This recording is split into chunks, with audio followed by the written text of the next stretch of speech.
各位傳媒朋友 Friends of the media, good morning. Thank you for coming to the press conference on our fight against the epidemic.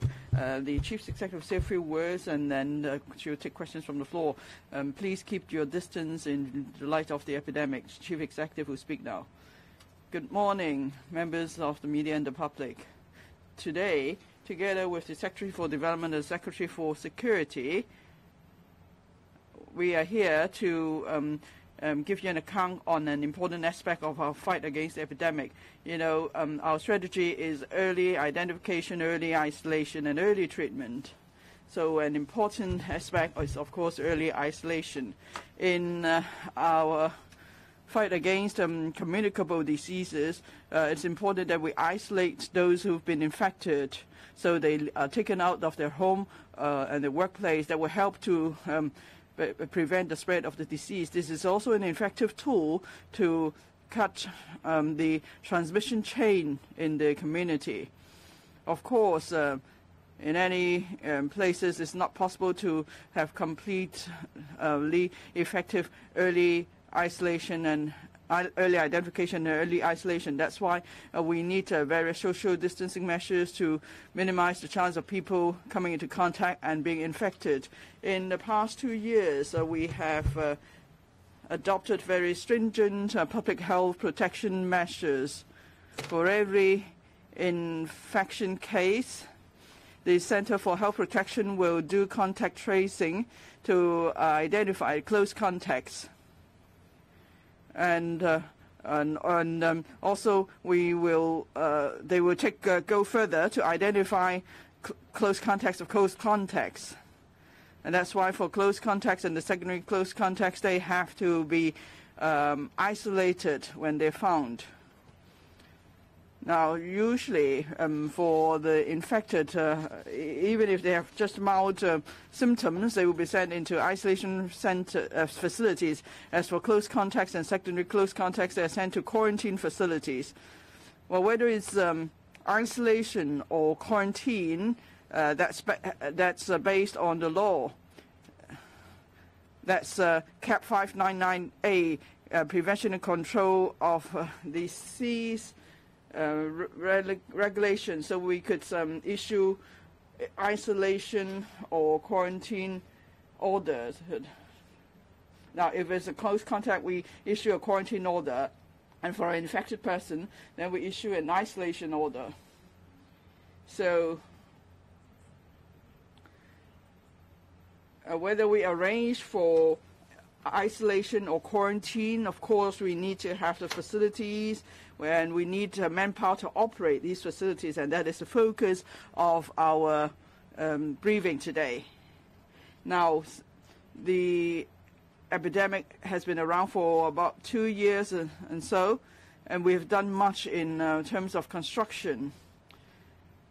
For the community isolation facilities, we started from scratch. And so we started with nothing. Now we have some isolation facilities, and then we're building even more. Now, I'm sure you are familiar with the Lei Yu Moon Holiday Camp, Fo Tan Chongyang Estate, or Penny's Bay in Lantau Islands. These were isolation facilities that we deployed when we had few cases.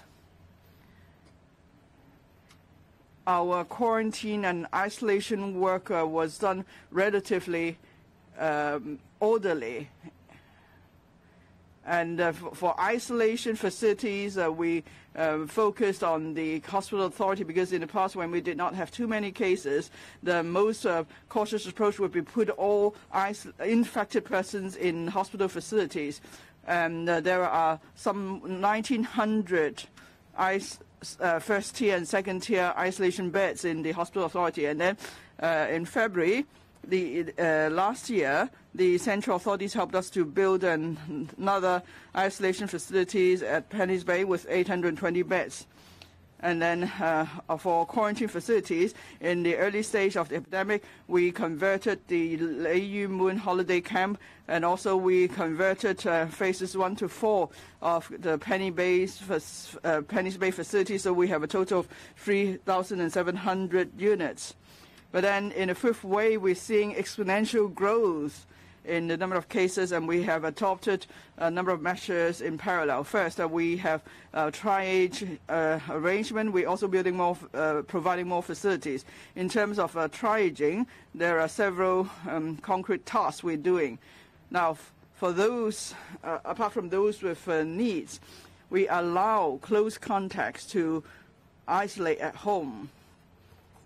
Because before this wave, in the past 2 years, we put close contacts in Penny's Bay for isolation. But then for a month now, we have allowed home isolation for close contacts. We also give them support while in isolation. The second task we're doing is to do triaging for those who've been infected. So some of the infected persons are sent to facilities other than hospitals. Of course, for those in serious condition or with high risk, they should be kept in hospitals for treatment. But then, as you know, with Omicron, there is a special feature. Many who've been infected are either asymptomatic or have only mild symptoms. So that's why we need to triage a large number of people to community isolation facilities. And then hospitals could focus on the infected who have high risk, and then hopefully we could reduce the number of serious cases and death cases. Now, I've given a detailed explanation yesterday on that. Now, to facilitate triaging, the Center for Health Protection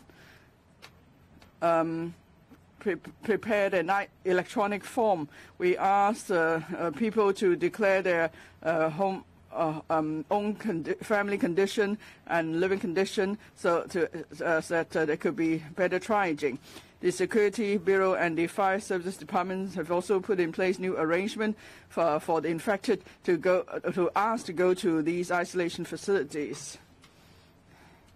And then the Center for Health Protection has also revised the criteria for the completion of quarantine or isolation. Now, if people have had 2 doses of vaccine, on day 6 and day 7, if their rapid antigen test results are negative, then they could go back to normal. They'll be out of quarantine or isolation. And then for isolation facilities, there are 5 sources of provision of these facilities. The first type, of course, would be like holiday camps, like the Lei Mun holiday camp. Actually, we've only have 1 camp just now with 352 rooms. And then we could also build new community isolation facilities on vacant sites. Now, all along, we've relied on phases 1 to 4 of the Penny's Bay facilities, which provide 3,400 units.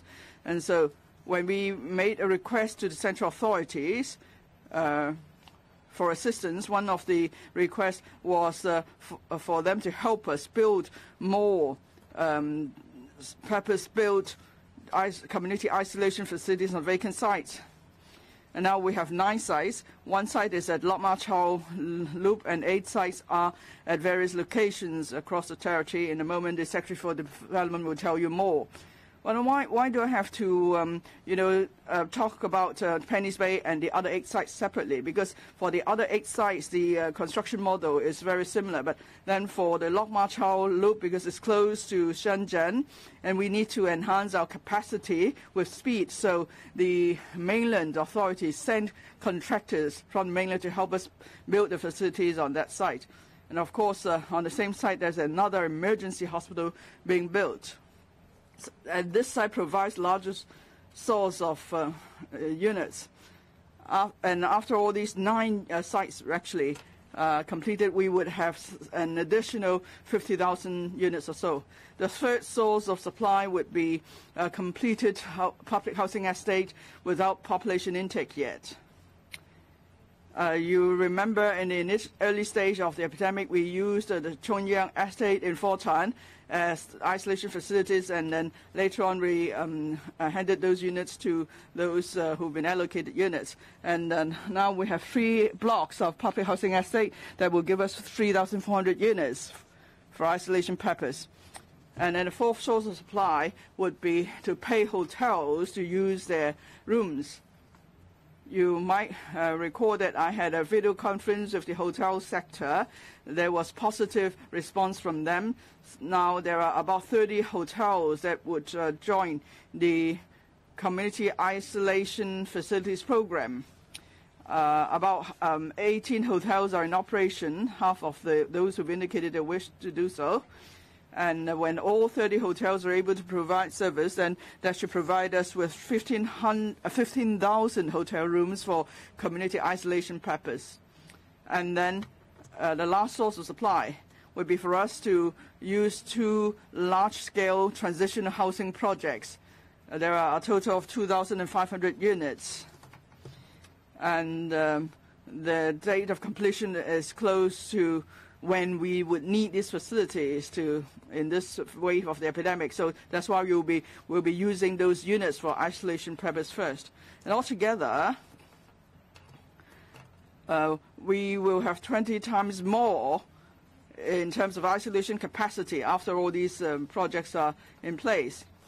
Now, for the Lei Mun Holiday Camp and the Penny's Bay facilities, as I mentioned, there are about 3,700 units there. So we had 2 sources before, and now we have 5 sources of supply, and all these facilities are completed, and we will have over 70,000 units, all beds.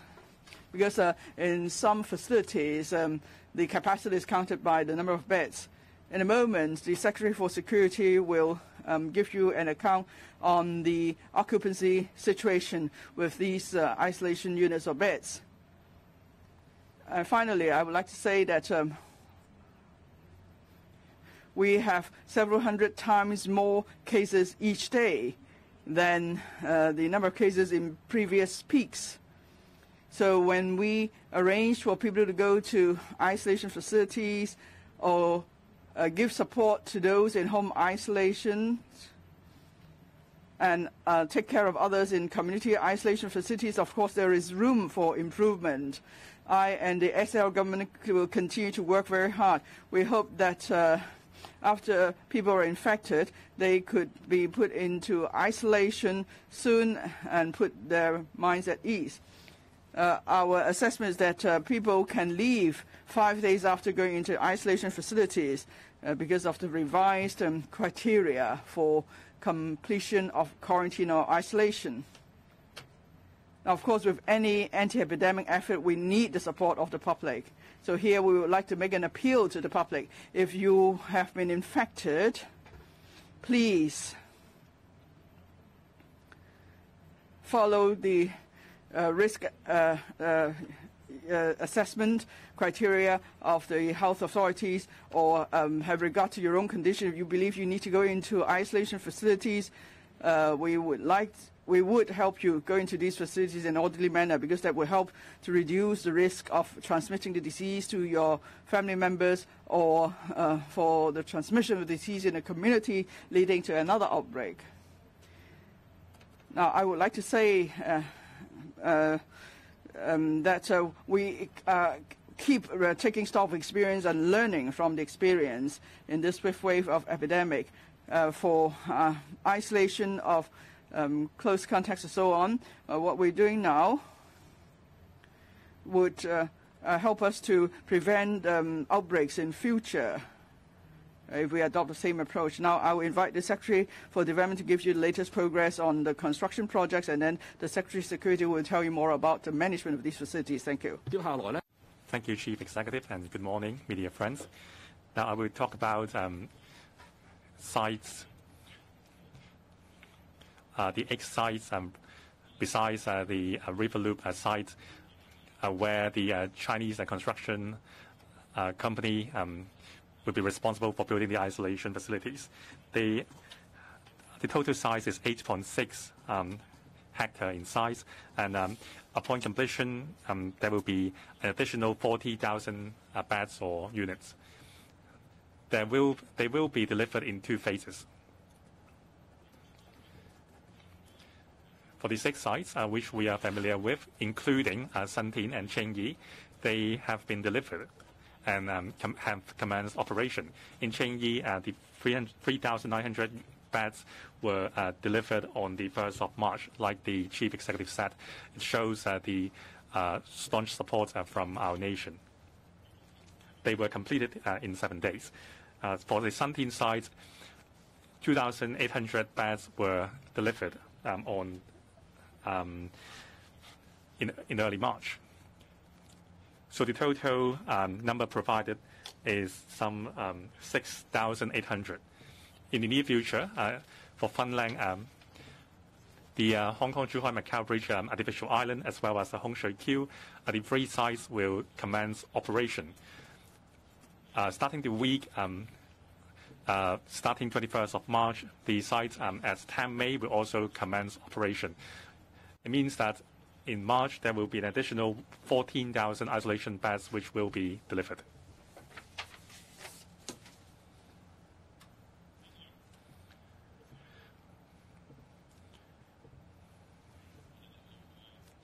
Now, let me be more precise. Counting Santin and Qingyi in March, a total of some 20,000 beds will be delivered from the 6 sites. That is Santin and Qingyi, 6,000 beds, as well as Fanling, Hong Shui Kiu, Tam Mei, and the Hong Kong-Zhuhai-Macau Bridge artificial island. Altogether, 20,000 beds delivered in March. Further down the road, the Penny's Bay, as well as the Kai Tak former runway precinct, those are major sites. Altogether, 20,000 beds will be delivered in batches in May. And let me share with you some statistics.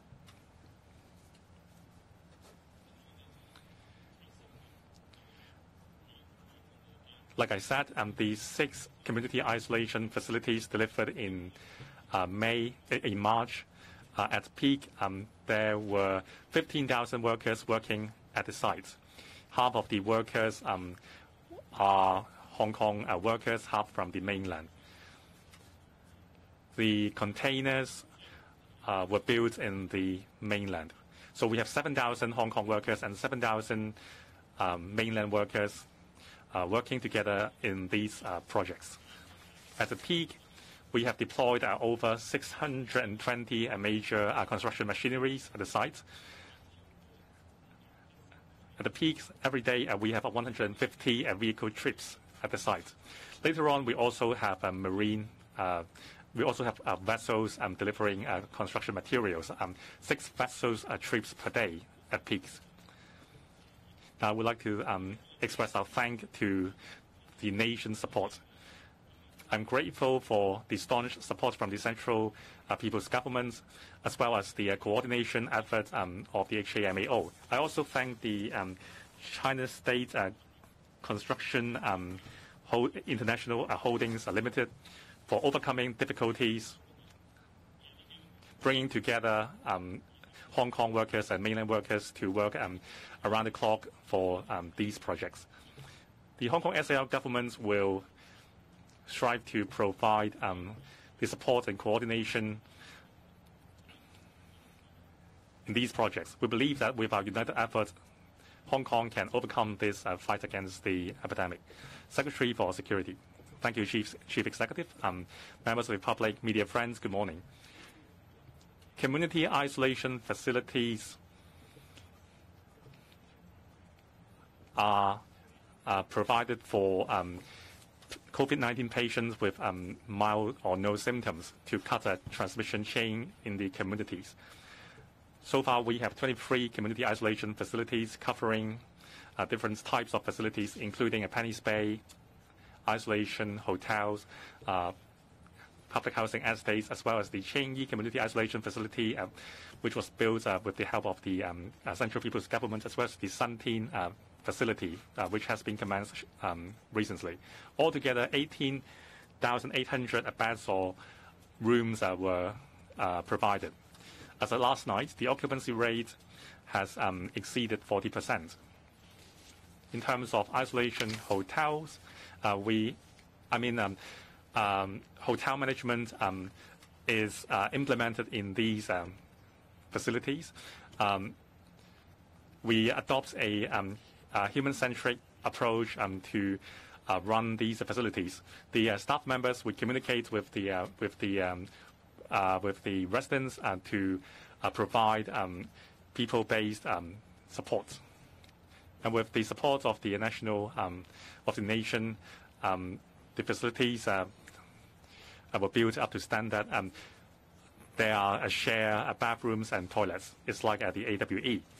To take care of different needs of the residents, we would provide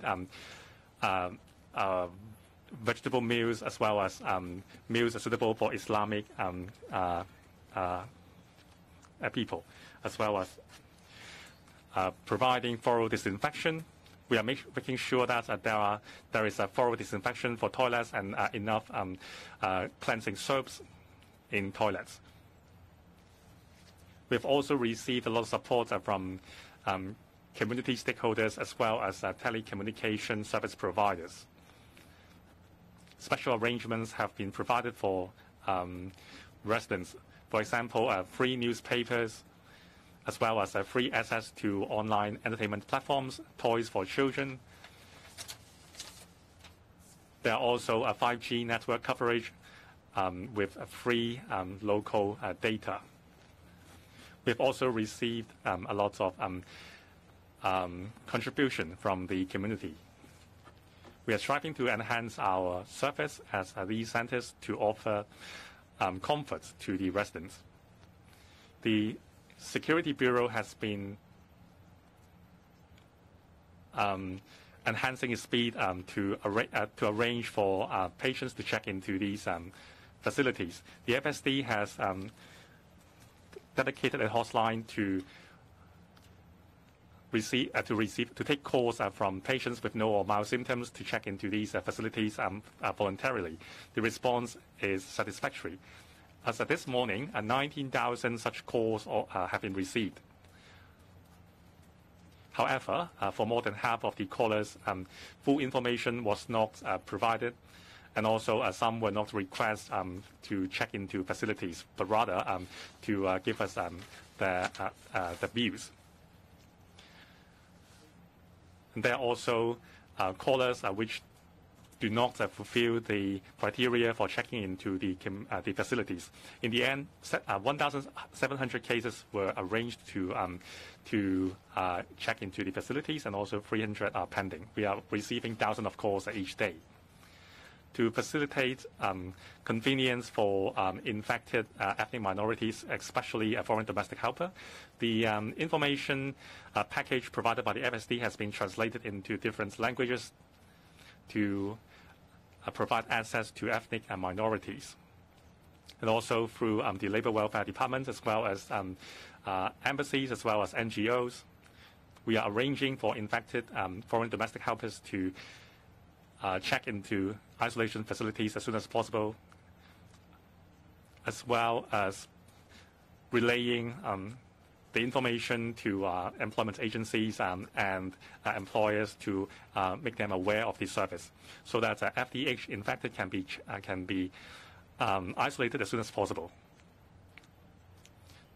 Now, when an isolation order is issued by the Department of Health to request patients to check into isolation facilities, this is a document carrying legal effect. The public has to follow the order. It is not up to the patients to decide whether to check into the facility. Otherwise, it would be against the law. We would arrange for infected patients to check into isolation facilities as soon as possible.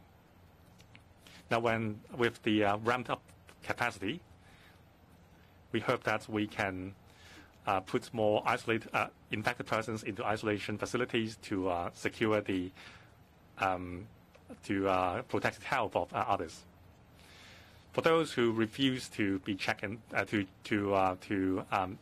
the isolation facilities, it would be a public order offence, liable for imprisonment and a fine. If residents have flouted the isolation requirements, they would be liable to a fine of $5,000 and 6 months imprisonment. We will help we will deploy law enforcement agencies to enforce the order.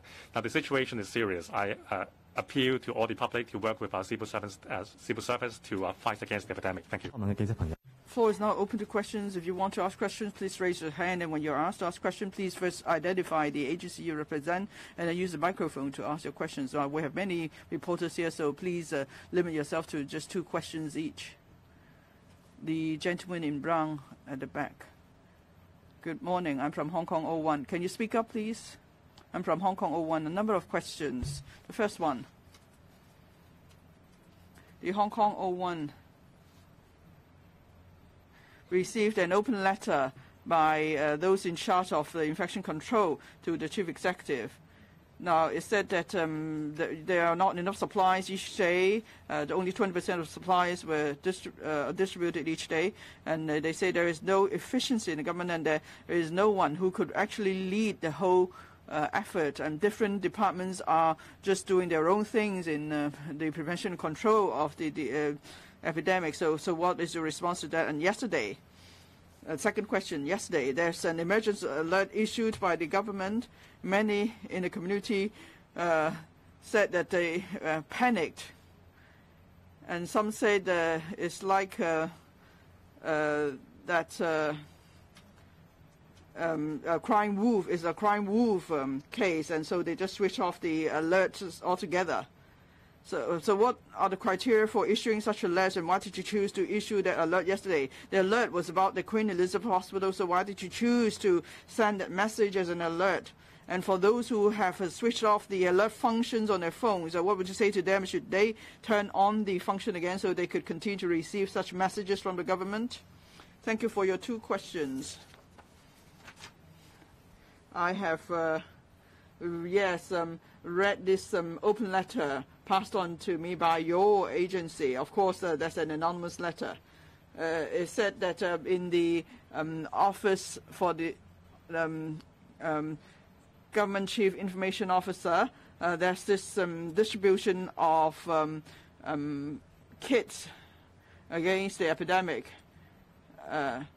Now, of course, when we design any policies or measures in an emergency, we cannot do so with as much care as we would in normal times. And then we need to do a risk assessment. And if someone needs to go into isolation, we issue an isolation order and that one moves into an isolation center facilities. But if the person is suitable for home isolation, we would like to be able to send him an anti-epidemic pack at the first instance. And there'll be information on our anti-epidemic effort. For example, their hotlines, if they don't feel well, where the dedicated clinics are located, how they could make appointments, and how they arrange dedicated transport. And then we would also give them rapid antigen test kits. And later on, we're going to include proprietary Chinese medicine and thermometers and so on. But then we're talking about a huge number. I hope you understand that. We're dealing with a huge number of cases. Yesterday, for instance, there are over 50,000 cases, including the self-reported RAT results. And then we're talking about over 50,000 people at home, and we need to send them the packs, and so it's a major exercise. In any case, we are doing our very best. I think it was the day before yesterday we managed to approach 20,000. There were over 20,000 infected persons, but we will be sending out more such anti-epidemic packs because there are family members as well. So it's possible that we need to send out 2 or 3 packs in to one household, and we have mobilized many people actually. The Secretary for Innovation and Technology would be visiting the ICAC later today, and you may ask, what has ICAC to do with our anti-epidemic effort? It's because we're mobilizing everyone in the government. So the ICAC's headquarters in North Point has become the place where our logistic contractors go to collect addresses and the anti-epidemic packs, and then the contractors will deliver these packs across the territory. Now, the open letter said that we are working in silos. Each department is doing its own things, and they're not working really hard, and it does not really hold water. In fact, when it comes to the delivery of anti-epidemic packs, we have mobilized the 6 biggest logistics operators in Hong Kong. Some are really famous. You know they are recent startups. But then we're talking about a huge quantity of packs to be delivered, and that's why we're not able to fully comply with the indicators. And I hope you understand that. And for those who are affected, if they don't receive the packs at the first instance, we ask for their understanding, because we're talking about huge quantity. It's no longer just about efficiency. In fact, with any cities, if they have to cope with this amount of work in such a short space of time, it far exceeds the capacity. Now, with testing, if we want to boost testing capacity, we could borrow such capacity from the mainland, and we want to build more community isolation facilities, we could ask for support from the mainland. The Secretary for Development just told you there are some 7,000 workers on the mainland working for Hong Kong. But when it comes to the delivery of packs, well, we can't really borrow resources from the mainland, so we ask for understanding. Your second question is about the emergency alert sent out yesterday. Well, let me give you the background. In 2020, the Legislative Council approved this system. At the time, it was under the anti-epidemic fund that we applied for the setting up of an emergency alert system. Since the system was put in place, we never put it to use. The purpose of the system is that in emergencies, the government could send out real-time information to the public. So that's why we need to set up this emergency alert system. Before we had this system, if the government needed to send out emergency information, we relied on the SMS system. I'm sure you've received many such short messages. But then with short messaging service, SMS, there are certain inadequacies. Now, we need to send the short messages to all mobile phone users, and it would take a long time. At the time, the estimate was about 4 hours or more before we could send the same message in batches to mobile phone owners. And for mobile phone users who use just the disposable or cards and SIM cards, it can't be done. That's why we have made reference to the practice in Japan and the US and so on, and that's why we set up this emergency alert system. We use broadcasting technology, so we could issue this emergency messages to all mobile phone users. At the first instance, we have some 24 million mobile phone holders, and they will all be receiving the message at the same time, and that's the whole purpose of setting up this system. And then you might ask, when would we choose to activate the system? Well, of course, it's a matter of degree. Yesterday, I believe, is appropriate for us to use the system. I don't think anyone would question that we are now in a case of emergency. It's a public health emergency. Otherwise, there won't be so many emergency regulations in force. And I'm also leading this high-level steering committee and command center in this fight against the epidemic. So why did we set out the alert? Because the Queen Elizabeth Hospital is the leading hospital in the Kowloon Central cluster. It has the busiest accident and emergency department out of all the 17 hospitals in 7 hospital clusters. It probably handles some 10% of people going to A&D department.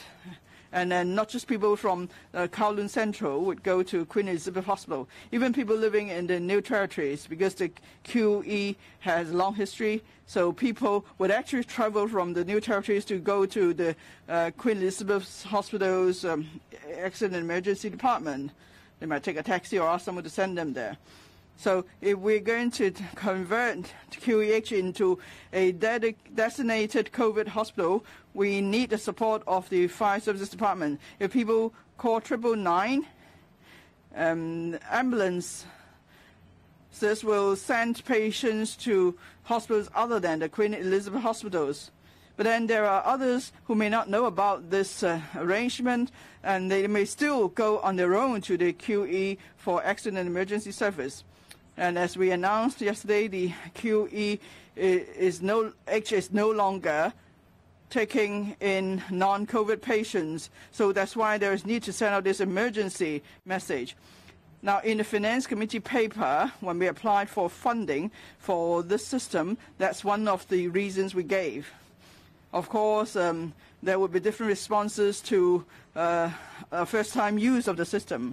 You passed on the response of some people, but then I've also read on other platforms that there are people saying that, oh, this is good, so there is this system, and then the government can inform us in future. Of course, phone suddenly sounded, or there's a vibration of the phone. People, for some 10 seconds, some people may be alarmed.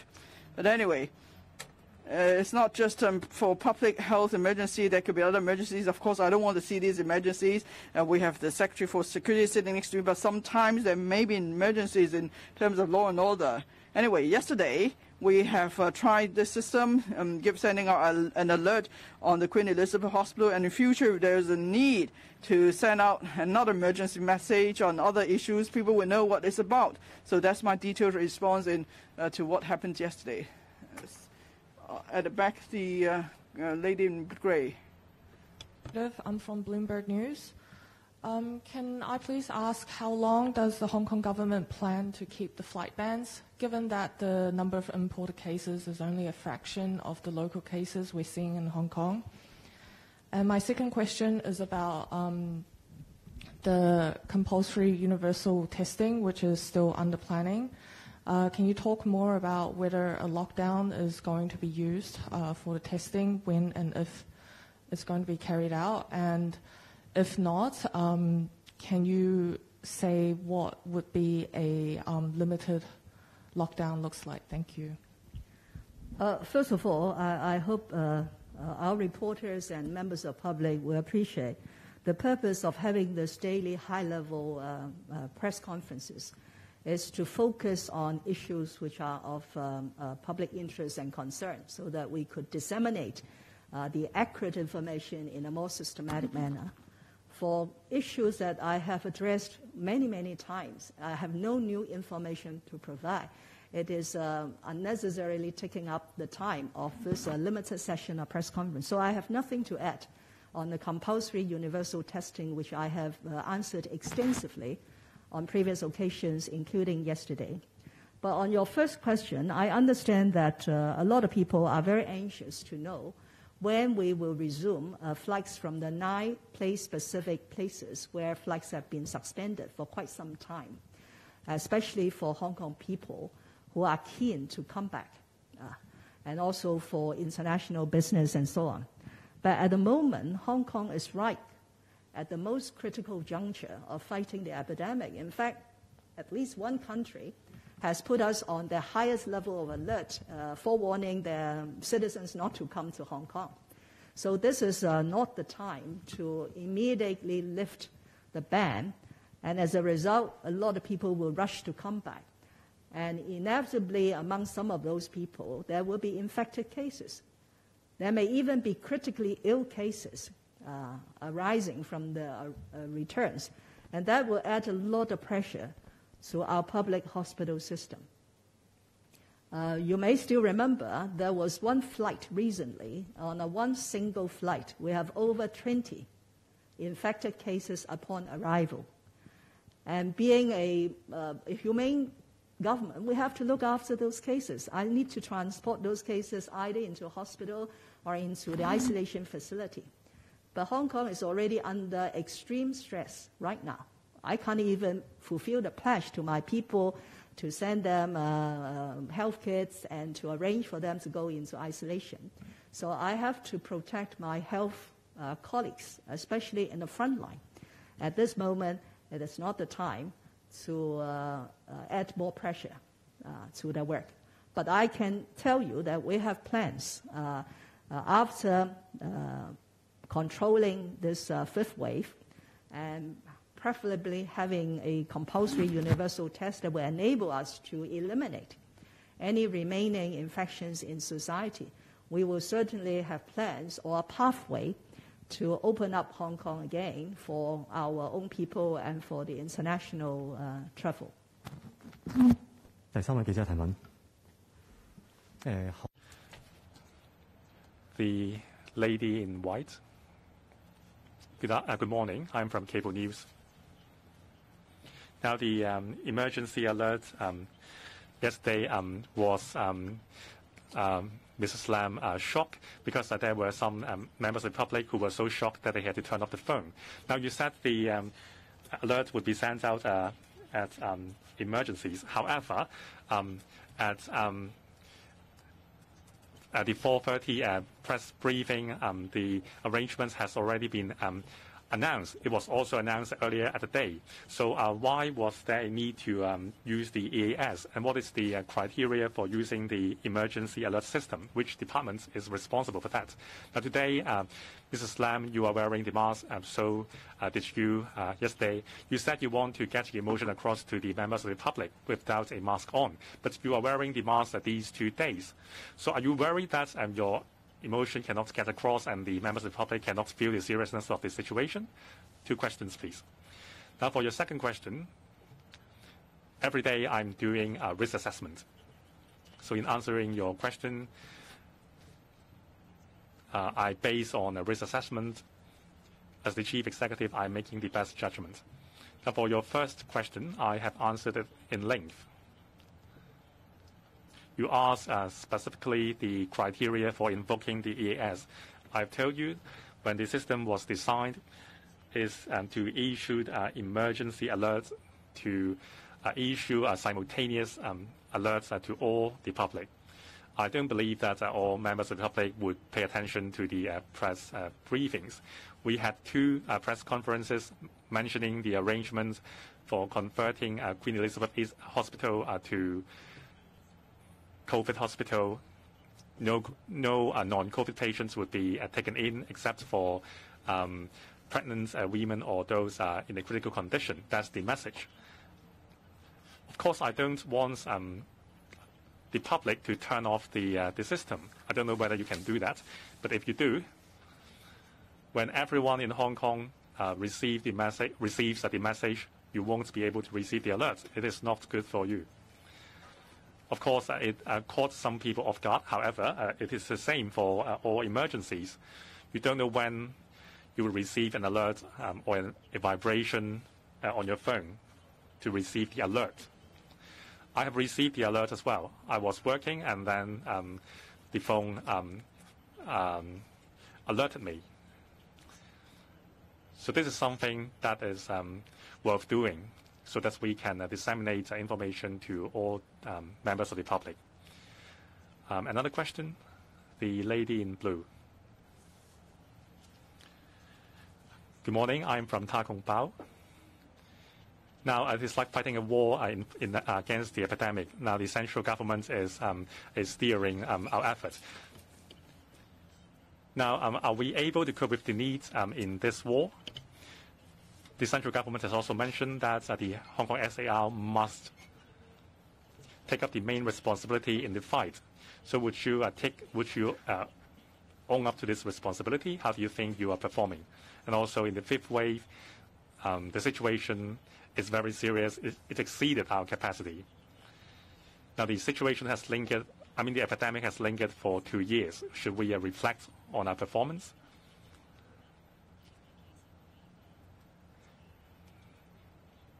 Is there any shortcomings? Since January 2020,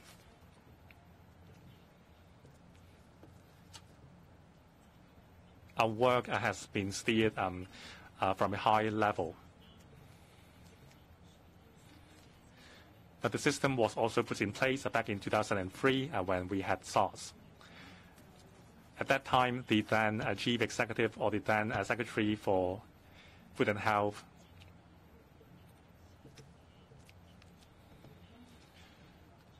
did not have a full grasp of the efforts against the epidemic. You can see that from the reports.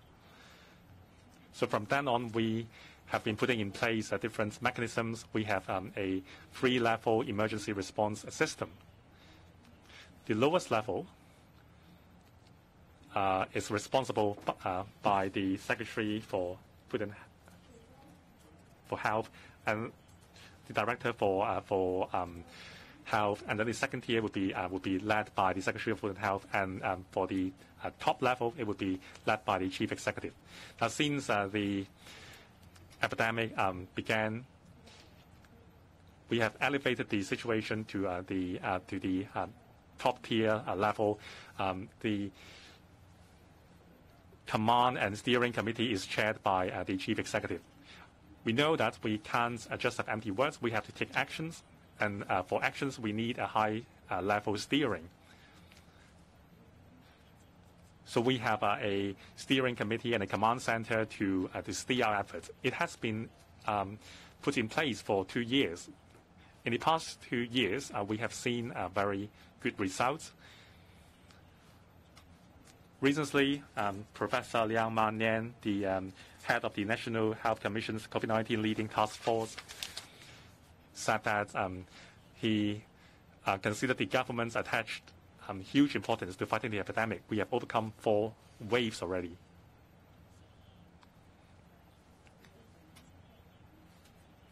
So that's why I want to say that steering is in place. The Hong Kong SAR government has been taking up main responsibilities. I don't fully understand what main responsibility is. Every day, I am practicing that. I am taking up main responsibilities. It also means that when the situation deteriorates and far exceeds our capacity, as the commander, as the chief executive, I have raised a request with the central government for support in terms of how we can fully utilize the resources provided by the central government. I am in charge of that. Now, in face of a major epidemic, maybe there is a room for improvement. However, like I said, every day we are learning from our experience. Every day we are trying to find out what we can improve on. For example, like the Secretary for Security said, for the Qingyi facility, some people are not happy with the meals, so we are providing them with more options. If they are bored, we are providing means of entertainment to improve the life there. So that's our attitude, and we will continue to uphold this attitude. Now, the 5th wave in less than 2 months' time, the daily number of cases have surged to, the total number have surged to 500,000 cases, and we have lots of death cases. I'm greatly saddened. We have to do a good job, and in order to do that, we have to have the full support of the public, like the central government said recently. The fight against the epidemic is not just a fight of the Hong Kong SAR government and the chief executive. We also need the help from across the industries and the professionals, including medical health workers, the INT industry, and so on, and everyone in Hong Kong as well. Media friends can also contribute by disseminating accurate information to the public. The one in the middle on the front row, please. It's the last question. I'm from TVB.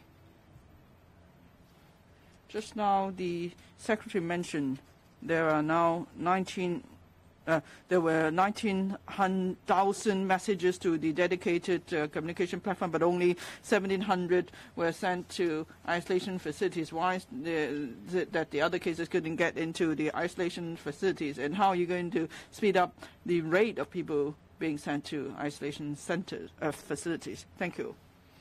19,000 calls and messages received. Half of them did not provide complete information. Many actually did not make a request. As I said, they were just using the hotline to give us certain information. And here I would like to make an appeal too for people who use the hotline. Please, we want to handle urgent cases that need to be sent to isolation facilities. For others, please do not waste our resources by calling the hotline.